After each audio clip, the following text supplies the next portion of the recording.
Welcome to crime reporter. ನಿಮ್ಮ ನಡುವೆನೇ ಇದ್ರೂ ಪೂರ್ತಿಯಾಗಿ ಕಾಣಲ್ಲ ಈ ಪಾತಕ ಲೋಕ. ನಮ್ಮ ಕ್ರೈಮ್ ರಿಪೋರ್ಟರ್ ಟೀಮ್ ಕ್ರೈಮ್ ಬೀಟ್ಗೆ ಇಳಿದ್ರೆ ಪಾತಕಗಳು ಬಯಲಾಗ್ತವೆ, ಪಾತಕಿಗಳು ಸಿಕ್ಕಿ ಬೀಳ್ತಾರೆ, ಪೊಲೀಸರು ಕುತ್ಕೊಂಡು ಕತೆ ಹೇಳ್ತಾರೆ. ಬನ್ನಿ, ಇಂತಹ ಅಪರಾಧ ಜಗತ್ತಿನ ಕುರಿತ ವಿಭಿನ್ನ ನೋಟವೇ ಈ ಕ್ರೈಮ್ ರಿಪೋರ್ಟರ್.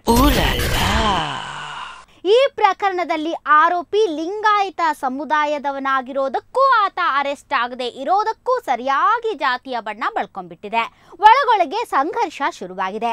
ಇಷ್ಟಕ್ಕೆಲ್ಲ ಕಾರಣವಾದ ಅಂಕಲ್ ಆಂಟಿಯ ಕುಚ್ಚಿಕೋ ಮುಚ್ಚಿಕೋ ಕಥೆ ಇದೆ ಇವತ್ತಿನ ಕ್ರೈಮ್ ರಿಪೋರ್ಟರ್ನಲ್ಲಿ.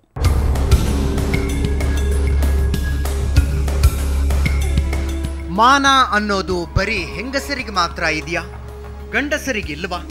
ಗಂಡಸು ಅದೇನು ಬೇಕಾದ್ರೂ ಮಾಡಬಹುದಾ? ಸಾಧ್ಯನೇ ಇಲ್ಲ. ಮಾಡಬಾರದ ತಪ್ಪು ಮಾಡಿ ತಲೆ ಎತ್ತಿ ನಿಲ್ಲೋ ಶ್ರೀಮಂತನಿಗೆ ಶಿಕ್ಷೆಯಾಗಬೇಕು, ಹಣವಂತ ಗಂಡಸು ಅದೇನೇ ಮಾಡಿದ್ರೂ ನಡೆಯುತ್ತೆ ಅನ್ನೋ ಹಂಗಾಗಬಾರ್ದು ಅಂತಾನೆ ಮನೆ ಮನೆಯ ಮಾತಾಗಿದ್ದ ಮಾನಗೇಡಿಗಳ ಕುಚ್ಚಿಕೋ ಮುಚ್ಚಿಕೋ ಸ್ಟೋರಿ ಸ್ಟೇಷನ್ ಮೆಟ್ಲು ಹತ್ತಿದ್ದು. ಇದು ಶಿವಮೊಗ್ಗದ ಕುಂಸಿ ಸಮೀಪದ ರಾಮನಗರ ಗ್ರಾಮದ 60ರ ಪ್ರಾಯದ ಅಂಕಲ್ ಮತ್ತು 45ರ ಆಂಟಿ ಆಡಿದ ಕಣ್ಣ ಮುಚ್ಚಾಲೆಯ ಕಥೆ.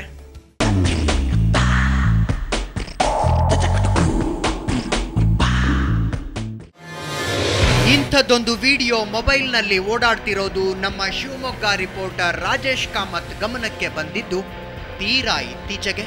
ಆವತ್ತು ಶಿವಮೊಗ್ಗ ರೂರಲ್ ಸ್ಟೇಷನ್ ಮುಂದೆ ಏಕಾಏಕಿ ಜನ ಸೇರಿ ಬೊಬ್ಬೆ ಇಡ್ತಿದ್ರು.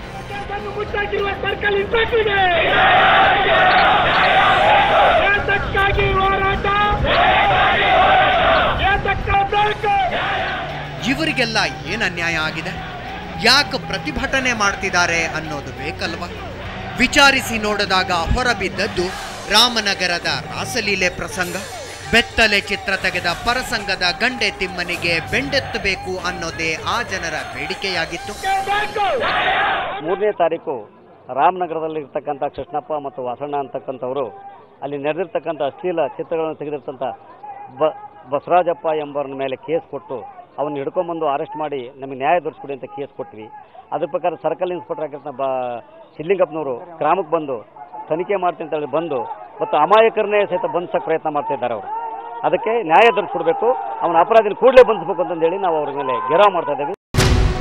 ಹೀಗೆ ಇಷ್ಟೊಂದು ಜನರ ಆಕ್ರೋಶಕ್ಕೆ ಕಾರಣವಾದವನು ರಾಮನಗರದ ಜಮೀನ್ದಾರರ ಪೈಕಿ ಒಬ್ಬನಾದ ಬಸವರಾಜು.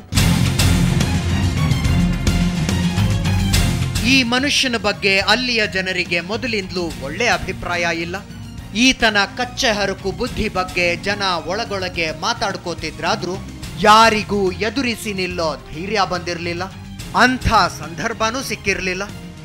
ಆದ್ರೆ ಈಗ ಮೊಬೈಲ್ಗಳಲ್ಲಿ ಓಡಾಡ್ತಿರೋ ಬೆತ್ತಲೆ ಚಿತ್ರ ಒಂದು ಬಸವರಾಜನ ಬೆವರಿಳಿಸಿದೆ. ಅವನ ವಿರುದ್ಧ ಕಂಪ್ಲೇಂಟ್ ರಿಜಿಸ್ಟರ್ ಆಗಿದೆ. ಪೊಲೀಸರು ಬಸವರಾಜನ್ನ ಅರೆಸ್ಟ್ ಮಾಡ್ತಿಲ್ಲ ಅನ್ನೋದೇ ಎಲ್ಲರನ್ನ ಸಿಟ್ಟಿಗೆಬ್ಸಿರೋದು.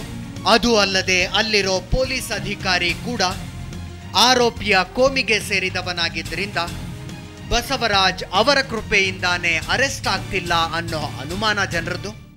ಈ ಸರ್ಕಲ್ ಇನ್ಸ್ಪೆಕ್ಟರ್ ಅದು ಬಂದು ಸರಿಯಾದ ವಿಚಾರಣೆ ಮಾಡಿದಂಗೆ ಆ ಕೇಸಿನ ಮುಚ್ಚಾಕ ಒಂದು ವ್ಯವಸ್ಥಿತವಾದ ಮಾಡಿ ಆ ಒಂದು ಕೇಸನ್ನು ಮುಚ್ಚಾಕ ಪ್ರಯತ್ನ ಪಟ್ಟು ನಮ್ಮ ಗ್ರಾಮಕ್ಕೆ ಬಂದು ಮಾಜೂರು ಮಾಡ್ತೀವಿ ಅಂತ ಅಮಾಯಕರ ಹುಡುಗರನ್ನೆಲ್ಲ ತಗೊಂಡ್ಬಂದು ಜಾತೀಯತೆ ಮೇಲೆ ಅವರು ಲಿಂಗಾಯತರು ಅವನು ಇವರು ಕೂಡ ಲಿಂಗಾಯತರು ಅನ್ನಿಸ್ತಾ ಇತ್ತು ನಮಗೆ.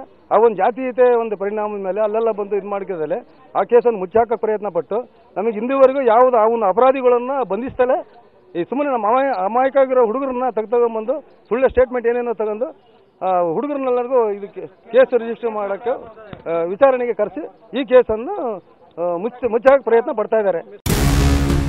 ಅವರು ಮುಚ್ಚಾಕಬೇಕು ಅಂದ್ಕೊಂಡಿದ್ರೋ ಇಲ್ಲವೋ, ಕೆಲಸದ ಸ್ಪೀಡ್ ಮಾತ್ರ ಕಡಿಮೆ ಇತ್ತು. ಕೇಸು ದಾಖಲಾಗ್ತಿದ್ದ ಹಾಗೆ ಕಾಲಕ್ಕಿತ್ತ ಬಸವರಾಜು ಎಲ್ಲಿದ್ದಾನೆ ಅನ್ನೋದನ್ನ ಪತ್ತೆ ಹಚ್ಚಿ ಹಿಡ್ಕೊಂಬರೋ ಕೆಲಸನೇ ಆಗ್ಲಿಲ್ಲ. ಅದು ಸ್ವಲ್ಪ ತಡ ಆಗಿದ್ರು ಇವರು ತಡ್ಕೋತಿದ್ರೇನೋ. ಆದ್ರೆ ಯಾವಾಗ ಪೊಲೀಸರು ರಾಮನಗರದ ಹುಡುಗರ ಹೆಗಲಿಗೆಲ್ಲ ಕೈ ಹಾಕ್ತಾ ಹೋದ್ರೋ ಅದನ್ನ ಸಹಿಸೋದಕ್ಕೆ ಜನರಿಂದ ಸಾಧ್ಯವಾಗ್ಲಿಲ್ಲ. ಪೊಲೀಸರು ಅದ್ಯಾಕ್ ಹಂಗ ಮಾಡಿದ್ರು, ಜನರಿಗೆ ಬೇಜಾರಾಗಿದ್ಯಾಕೆ ಅನ್ನೋದೇ ಈ ಕಥೆಯ ಇಂಟ್ರೆಸ್ಟಿಂಗ್ ವಿಷಯ.